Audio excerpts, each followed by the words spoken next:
Hi, everyone. Welcome to Design in Mind. I'm your host, Bridget Donovan. And today we are so lucky to have Alisha Moore back with us. Alisha is both a visual and UX designer at IBM. Today her role is the senior UX designer. And Alisha is also on a multitude of really important groups and initiatives, including a board member at AIGA, advisory board of Austin Design Week, also hosted in the conference of Black Design, Past, Present, and Future. And most very recently as well, a finalist for America by Design with the work that she's been doing at IBM for racial equity in design. So thank you so much for joining us, Alisha. I can't wait to really dive in here. Thank you so much for having me. I'm super excited. Now, I just listed all of these things that you are involved in today. Can you tell us a little bit of kind of your path of how you got here at a high level? Yeah, so my path was what they would consider probably very non-traditional. I went to school for public relations, and I thought I was going to have a career in that. Luckily, as part of my degree plan in school, I had to take graphic design courses, and I learned a little bit too late that that's something that I was most passionate about. But luckily, once I graduated and started working a little bit, I went back to school and I started taking classes at Austin Community College, and then started making that real big transition and jump into like the design world. So I worked as in-house graphic designer for a while. I've worked at a small ad agency for a while, and then finally I landed at IBM in 2016. So as part of the winter 2016 cohort at IBM Design. Amazing. And I know the last time we spoke, it was interesting because one thing you said was towards the end was that so much of design is not just the visual design, but also the human side. So I love that, so many of the insights that I think you bring to these great conversations is really of looking at that human side. And I know how much you really deeply value the human-centered design approach for, I think you mentioned before, a more universal and sustainable kind of practical scale of design. So I'm so excited to be able to get that perspective. And yeah. I think that's interesting. I mean, I think it's interesting as a whole is because when I started at IBM, I really wasn't sure what design thinking was or what it meant. And it's not something that I saw occurring or happening, of course, in an ad agency because the focus and interests are just so vastly different, right? And I think IBM was kind of ahead of the game in really taking that kind of human-centered design and applying it to the day-to-day work. Because at the end of the day, right, we can build all these things and all these components and all these experiences, but if no one wants them or no one needs them or no one knows how to use them, I think it's all meaningless. And so the concept of design thinking and human-centered design really starts at talking to users, right? Talking to people who use that product or people who you want to use that product. And I think that kind of transitions into my everyday life as well. Really considering and thinking about people first before you start talking about like money and outcomes and like all these different like jargon words you hear a lot in business. At the end of the day, it's really about people. Absolutely. That's so beautifully put too.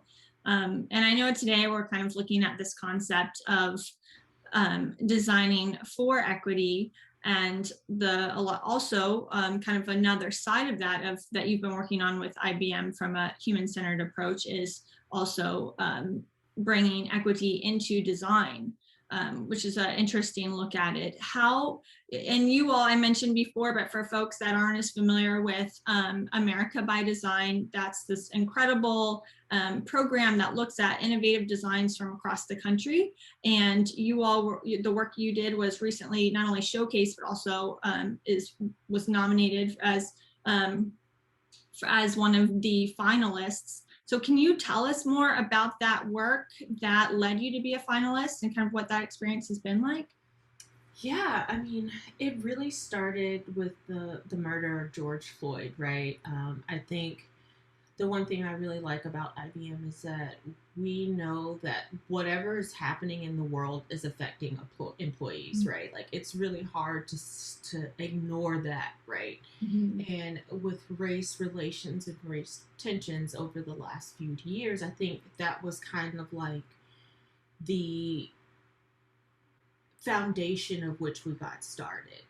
We took a look across, the organization, not just within IBM Design itself, but like as a whole, and like, are we racially diverse, right? Like, are we representing the world? Because the world is way more diverse than some of these corporate organizations. And we started to say, like, how can we do better as a company and as an organization? Because when it comes to design, it is still pretty much male dominated. I think you're seeing a shift where you're seeing a lot more women in leadership roles. But as far as like color diversity, like Black, Latinx, Asian, are we as diverse as we need to be? And the answer is no, we're not. And I think you'll see that at places like Facebook. You'll see that at places like Google. So it's not just an IBM thing. It's all over. Like it's in just about every organization and business. And so we said to ourselves, like, how can we make that change? How can we kind of drive the change that we want to see?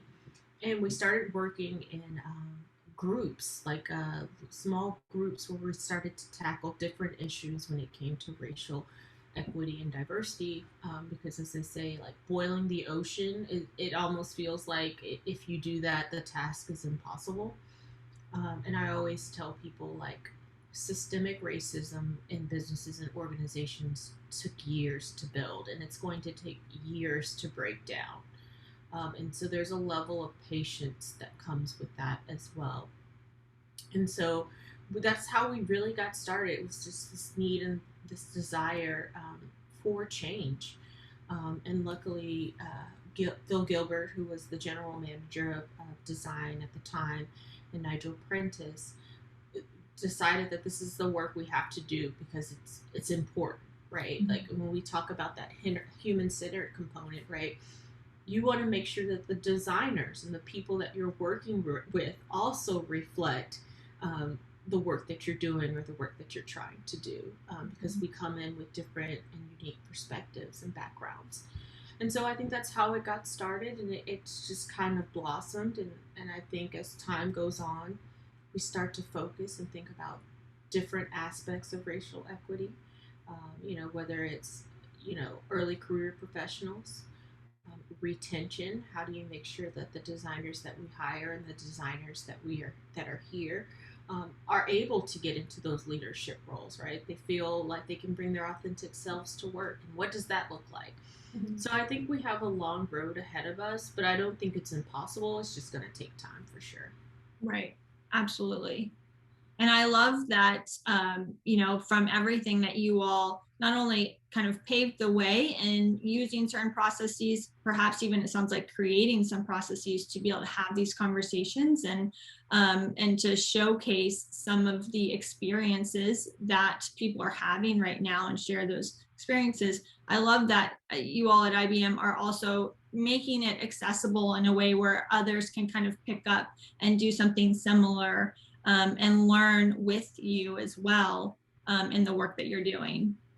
Yeah, it's all about learning. Like breaking down barriers and breaking down walls it's a learning experience, right? Like you can't just like shove people out of the way, although that would be ideal sometimes. Sometimes you're like, how do we work together so that we're all getting what we need out of this experience, or that we're all pushing down those barriers together, right? Like I call it's like a relay race, right? Like at some point in time, you have to pass that baton to the next runner and let them run their sprint of the race. But it's also group work, right? We're all like in this race together. And so having allyships, having people who are advocates, I think, is really important to the process as well.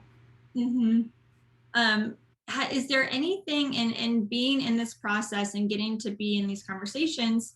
I know a lot of times, at least from what I've seen with UX research or design, is that sometimes being able to look at both that qualitative side of, as you all are doing, and we've talked about before, of being able to hear stories of not just saying, oh, we need change, but you're actually understanding what change are people looking for, what are people experiencing. And of course, we've also looked at the quantitative data that I know IBM has brought forth too, in terms of from a numbers perspective, the discrepancy in representation of designers in tech.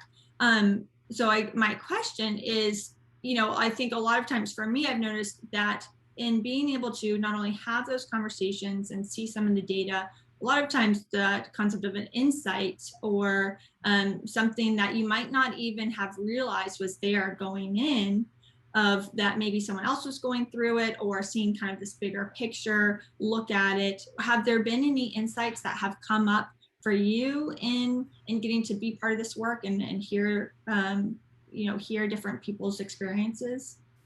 Yeah, for me, I've learned that like people are not monolithic in the sense like we could all be the same color, right? We can all be Black designers or people of color, and our experiences are vastly different, right? We come from a different socioeconomic statuses. We lived in different areas.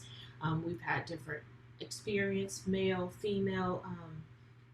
There's just this kind of spectrum of experiences, right? And as a result, we view the world vastly different than each other. And I've learned that sometimes we have a tendency to group or categorize people based on certain things about them, and then we say, well, like all people are like this, or all people who look like this are like this, and then that's not true. And so part of it in the research is really listening to people, although they may look like us and sound like us, and heck, they may even come from the same state as us.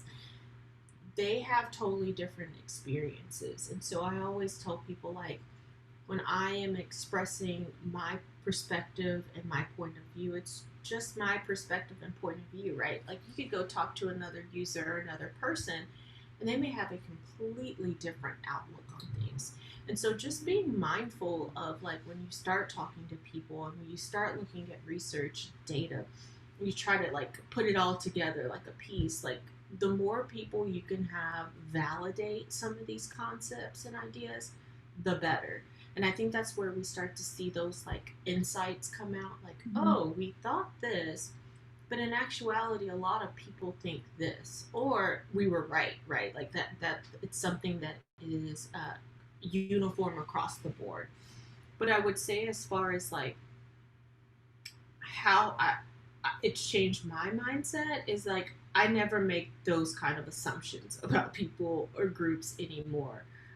And that's really hard to do because we have this commonality, and it could be anything, right? Design, it could be gender, it could be race, it could be background, and really give people the opportunity to express their experiences, and just express their perspectives and point of view. I think is super important. Absolutely. And that reminds me of something that you mentioned in our last conversation, of something that you've seen in conversations of people being able to be more candid about what they're experiencing. And that's something I definitely took away from our conversation, is that the more candid we can be, oftentimes the more opportunity that provides for us to be able to better understand, as you're describing, and also potentially move into that solution space too. Absolutely, 100%, absolutely. I always say, like, we spend a large majority of our time at work, right? Like, we should be able to bring our authentic selves to work, right? And people should be respectful of the way someone expresses themselves, or their, like how some people are more direct, some people are more passive, some people are more extroverted, some people are more introverted. and like letting people have the space to do that, right? I think that's sometimes very hard, especially when you're working in some of these companies or organizations and things are moving fast. But I've learned that to slow down and give people that chance is sometimes the best idea, because those new insights and that new way of working and the way things change has been just, I think the word I'm looking for has just been almost magical, in the sense like you allow someone to express themselves and you're like, wow, I never thought about it that way, I've never considered that way. It can also cause change in a good way, so right. I think it's important. I love the word of that experience being almost magical. Do you think is it almost a sense of honesty, of just being kind of able to be authentic and honest and hearing others really speaking their truth, and that a sense of magic coming from that? Absolutely. I mean, I think if you're able to be your authentic self with your immediate team, right? Like you're able to communicate in a way that your team better understands and you understand that other person, and vice versa, right? It changes team dynamics, and it's not just on the products and services that you're working on, right? It's like your team dynamics, how you interact and communicate with each other. There's more, I think there's freedom in that. Like you can go to a person like Alisha and be like, oh, Alisha is very direct and honest. I appreciate that. Or you might have someone who's more shy and you'll say like, oh, so-and-so is shy, but I know how to talk to them or approach them in a way where they can express themselves.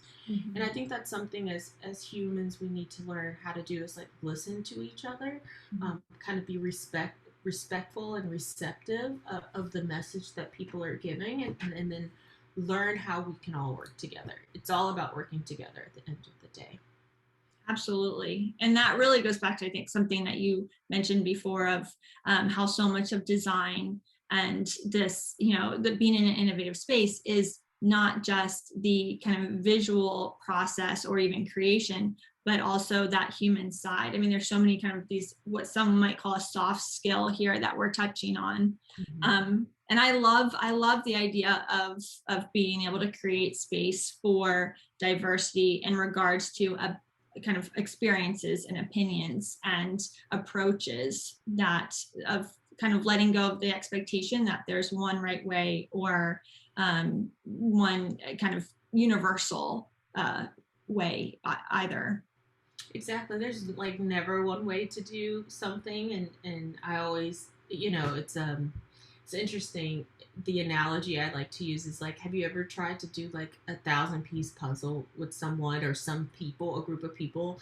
Some people are like, we got to do the edges first, right? And then some people are like, no, I got to like dive in and do the middle. Like or it could be someone like, I'm going to do the sky first, right?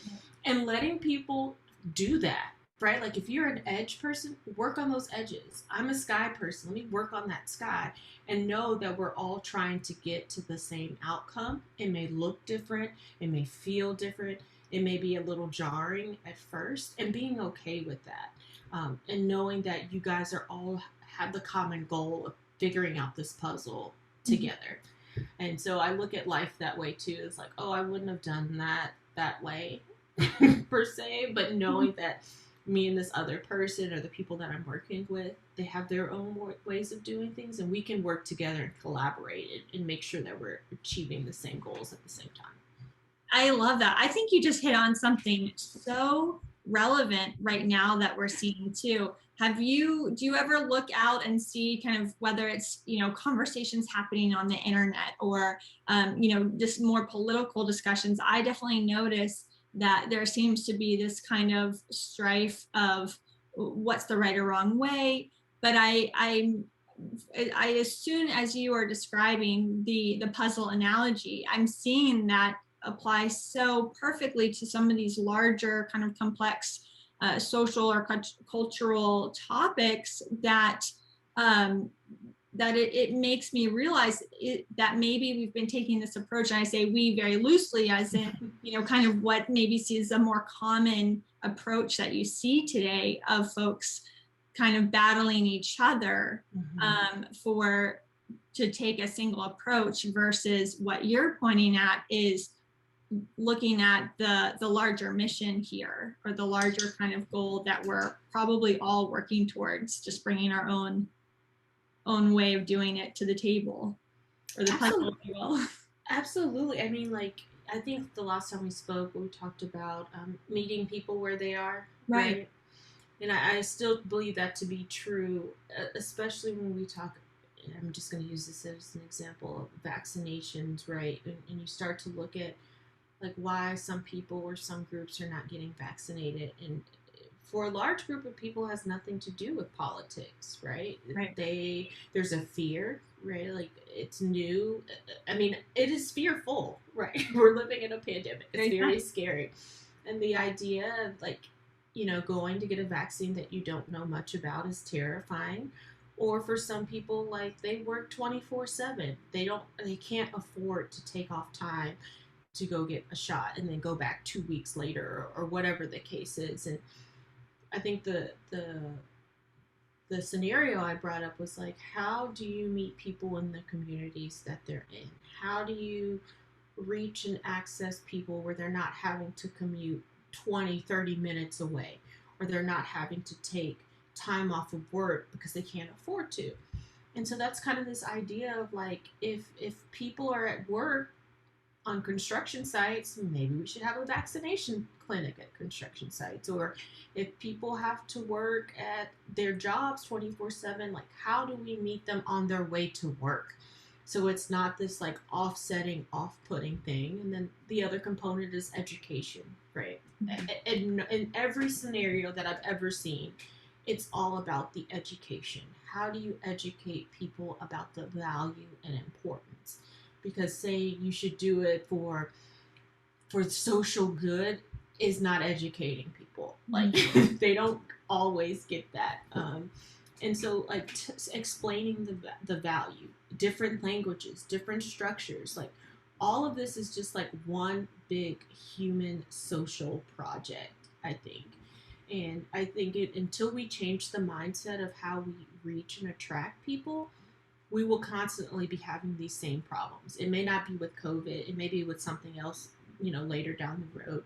But you have to meet people where they are, and you have to have a level of empathy, a level of patience, a level of compassion, because I always say compassion's a little bit different than empathy, because empathy, we're all together now, but that compassion component is like, how do we really get over that hurdle and start to solve some of these problems? Until we learn as a society to do that under every scenario, which is super hard, I think we'll always struggle with this. But I think it's something that we can definitely move towards and move past eventually. It's just something that takes a lot of time. Mm-hmm.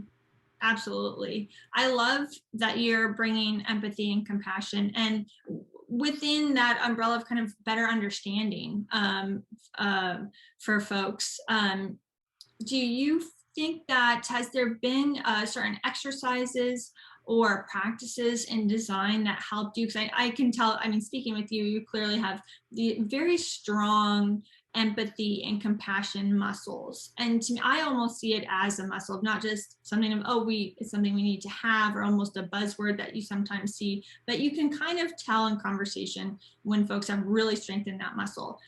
Is there anything that helped you to kind of bring that into your whole process and your way of doing things? Yeah, time. It's just time.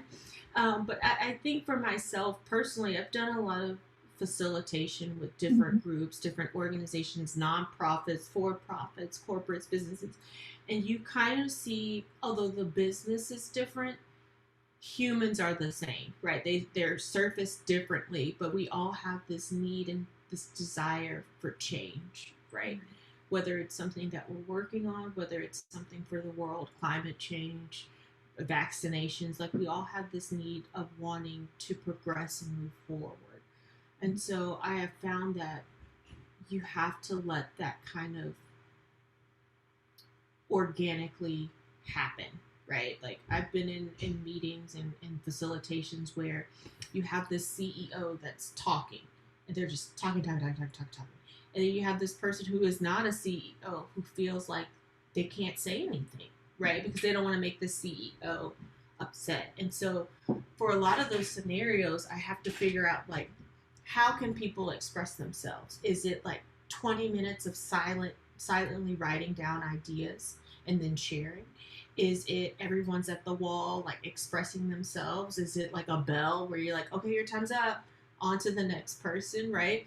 And so part of it is like getting people to stop talking a little bit and start actively listening. Because we all like to think that our ideas are great, and most of the time they are. I'm not going to say that. But sometimes by hearing other people, it gives us that new perspective that we need. And so I've kind of taken that into my life too, right? Like I do a lot of listening. Like I like to talk too, but most of the time I'm really listening for the need of what people want or the need that people are not hearing. Right. And I take that into my work, right? Like it's the things that people don't say sometimes that are the most beneficial and impactful than the things that people do say. And so finding that solid footing for everyone to kind of have an opinion, but also at the same time, like, have you stopped and listened today? Have you actually listened to what people are saying and what they're thinking? Because I think that the listening part is a skill. That's the hard part, is the listening. Absolutely. Oh, I would just want to almost rewind that and just repeat that whole thing again. That was so well said. So well said. And to kind of see it as something that could then be incorporated into someone's day to day of taking the time to listen and seeing what they're listening for. I love that you mentioned listening for the real kind of underlying need there. That's so perfectly put. Is there a kind of, would you say is design thinking kind of the framework that opened up some of these doors of being able to listen and see what's really kind of needed and what the bigger goals are in when working with kind of a diverse group or or even citizen designers, if you will, folks that are not in tech but are bringing important perspectives to the table? Yeah, I mean, for me personally, I don't think if I had that knowledge of design thinking, I would think about life the way that I do now. I think it's definitely the framework. I always tell people like design thinking is not necessarily going to help you come out to this like magical outcome like this. That's not what it's designed for, but it is designed to help you when you get stuck, right? Like when you're in this place where you're like, I don't know where to go next. I don't know what to do next. I don't know how to even figure this out. And sometimes by doing some of this design thinking and really human-centered design, I think that's how you get unstuck.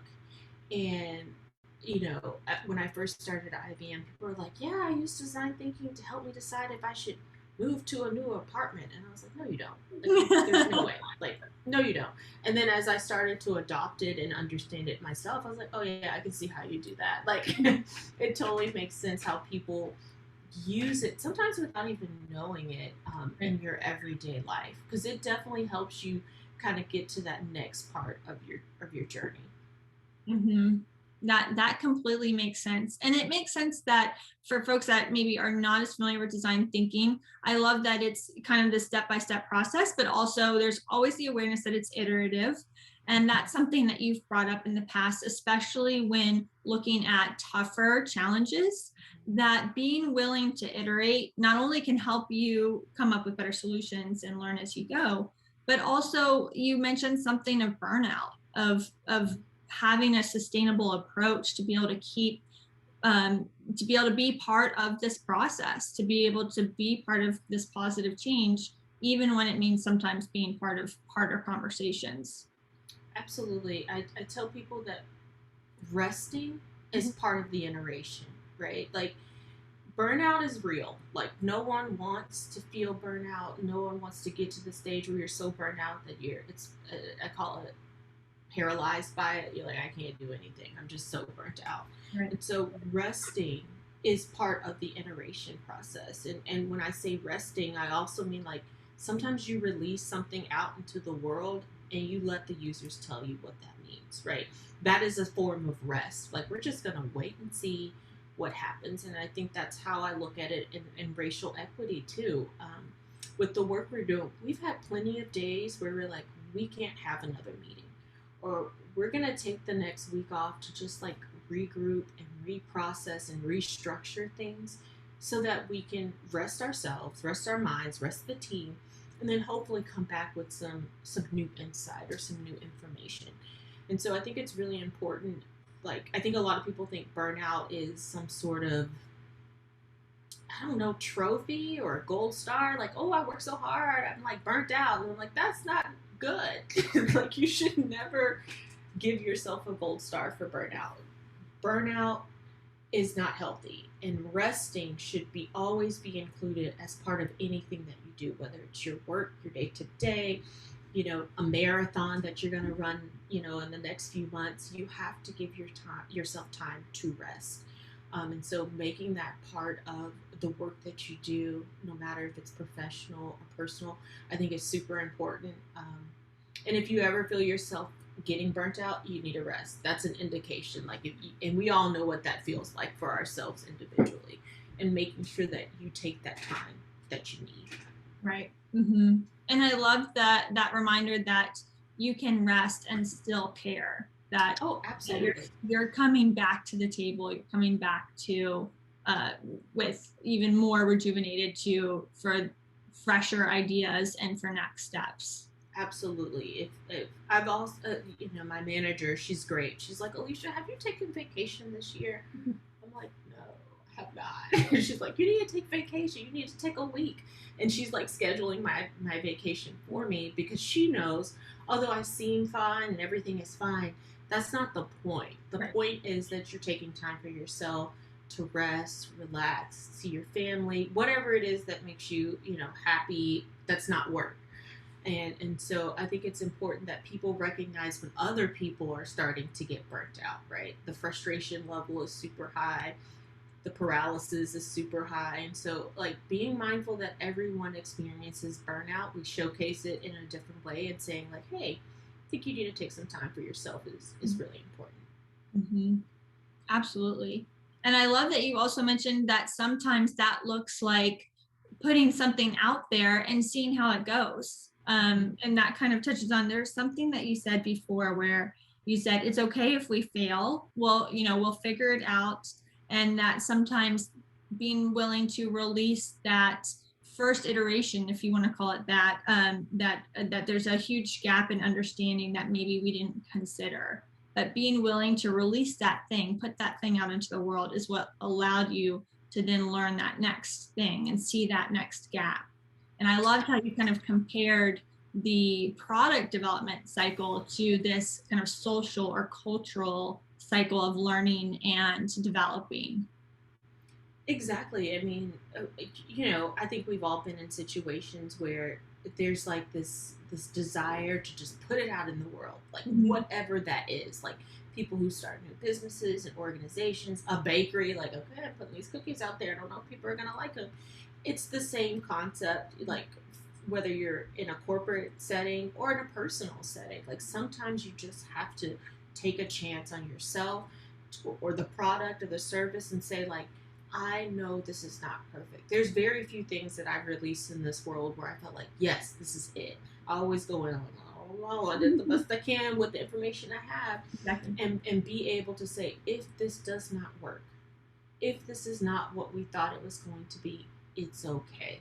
We will fix it. And I think that's kind of the mindset I have with just about everything in my life, right? Like, you can plan and prep and do all the work that's needed to do whatever it is.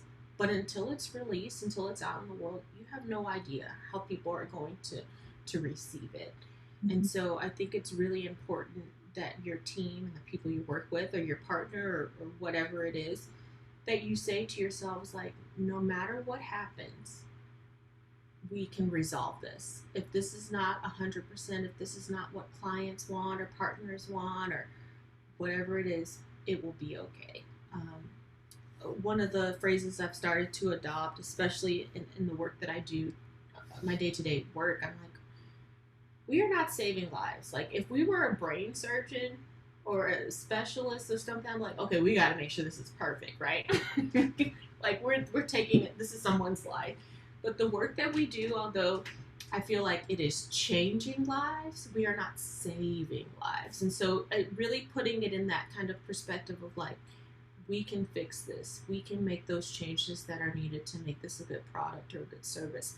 I think has really helped me kind of structure my day and structure my work and structure my time in a way that I feel is healthy and there's more of a balance versus like work, because there's this need for perfection with everything that's released. Mm-hmm. Absolutely. That's so well put. And it's so amazing to, as the examples that you just put out there of how that approach is so applicable in so many different areas of our life. And I would even wonder if, to venture to say, even in some of the areas where maybe we could save lives, having, cultivating that kind of mindset that you're describing and those approaches, I would wonder if that would even kind of translate to being able to be more creative and more understanding in a space where it could actually translate to even saving lives with some of these kind of pressing issues that we're also seeing and trying to solve for today. Absolutely. I think, creativity happens when you're not burnt out, right? We just talked about that. But when you also have the ability to have a shift in mindset, right? Mm-hmm. Like, I think sometimes we get into these scenarios where you're like, I have to work 80 hours a week because it has to be perfect. And then it's like, you don't have to do that to yourself, right? You can say, like, this is the best that I can do under these circumstances within this time frame, and hope that you get the opportunity to iterate on those later. And most 99.9% of the time we do. It's very rare I've had a scenario where I never went back to some work. I'm constantly working on sometimes the same piece of work for months. Mm-hmm. And so I think that's how life is too. We have this ability to kind of structure our time, structure the things that we do in such a way that there's the ability to iterate. You miss that one birthday party, another one will pop up that you can attend, kind of thing. And so I think for me personally, I try to look at my life as this like iterative process. Like, I am constantly growing, learning things about myself that I never knew, learning things about other people, communication. It's that kind of road to self-actualization, that hierarchy of needs that we're always constantly trying to achieve, but it's a lifelong thing for sure. And so that's how I look at it. So well put. And that really goes back to kind of what you described before of that human need to be able to grow and evolve and be part of that change. I feel like you just described a really incredible way to be able to do that, to be able to have those experiences in your life of being part of the change and being part of that kind of growing process more and more. That's great. And that kind of reminds me of a question, that I know we usually look at towards the end of our conversations, because here with Design in Mind Conversations, we're often looking at kind of larger visions for the future. And so we'll ask, what design do you have in mind? And I've loved your response last time. I can't wait to hear it this time, kind of with all of this being said, what design you have in mind. I've been thinking about a lot is social design. Like, how do you change socially what's going on? And I mean that from COVID vaccines to how, access to clean water, like even as granular and small as that, like we take for granted some of the privilege we have in the United States because it's so accessible. But I always think about people, even in our own country, like who don't have the privilege to do that. And so for me personally, I think a big consideration that I think about is like access.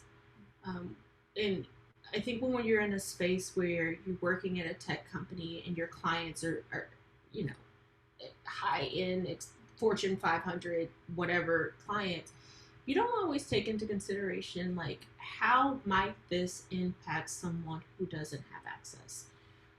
How might this impact someone who doesn't have access to the internet or really good Wi-Fi or a phone, or you know, because we think that everyone has a phone, and that's not true. And so I always try to be mindful when I'm designing something, like how does this impact other people who may use it. And in our own companies, in our own organizations, sometimes we forget people who have accessibility needs and concerns, like people who have color blindness, people who have special screen readers, people who have color, like all sorts of things. And so I always take a deep breath and say, am I working too fast where I'm not being considerate of others? And yes, I know that sometimes you just can't get everything and everybody in every scenario. That's part of the iteration. But I also think that from a social standpoint, we don't take that enough into consideration. We throw things out into the universe and we say, go get the vaccine or wear a mask or do whatever the thing is. And we don't say, like, do people have money and access to masks? Do people have access to go to their nearest vaccination site? Where is the nearest vaccination site? Why are we not tapping into this demographic? Why is this demographic not interested in the vaccine? And so instead of being very politicized and polarized, we should be more empathetic and compassionate, right, to other people who don't have the privileges that we do. Mm-hmm. And so I think as a society, I think we need to definitely focus more on social. That COVID has been a great example of that. It is not always every man for themselves. It's like, how can we make sure that everybody has the same opportunity and there's equity in that, mm-hmm. versus like me, what I want, what I need, how do I get it? And so that's been something that's I've been thinking about a lot, is the social aspect of design and how design can really shape and form some of the behaviors that we're seeing today. Mm-hmm. Absolutely. I love that so much. I mean, I think that really just hit home on this whole larger conversation of pulling in these great frameworks and kind of skill sets that come with design and seeing how they can be applied to empower ourselves and others to get to be part of that kind of larger change for good. That is such a helpful way to look at it. Thank you. I really like that. Thank you. So I like to think about questions like that. I'm like, oh wow, that's a big question. It's a big question, but it can lead to some great answers. I love your answer so much. And I love that in your answer, you even provided some examples of how we can start. It feels like a tangible vision, this kind of tangible design that we can start to kind of help be part of, even in just asking questions, as mm-hmm. you so greatly set the example for, instead of kind of rushing to conclusions of what people should be doing, but holding that kind of curiosity in space and listening, as you've pointed out before, of to really get to a deeper understanding of why are some of these things happening in order to be able to kind of move that needle. I love that. So you have some great things on the horizon for folks that want to stay up to date with what you're working on and stay connected. Where can they find you, and what should they be looking out for coming? Yeah, there's some great things for those who are interested and want to know more about IBM's racial equity and design. They can go to ibm.com/design/racial equity. There is also Austin Design Week that's coming up in November. This year's theme is futuring, and so we have a lot of programs and showcases around what futuring means to people who live here in Austin, and how that kind of word means so many different things to so many people. So I highly recommend checking that out.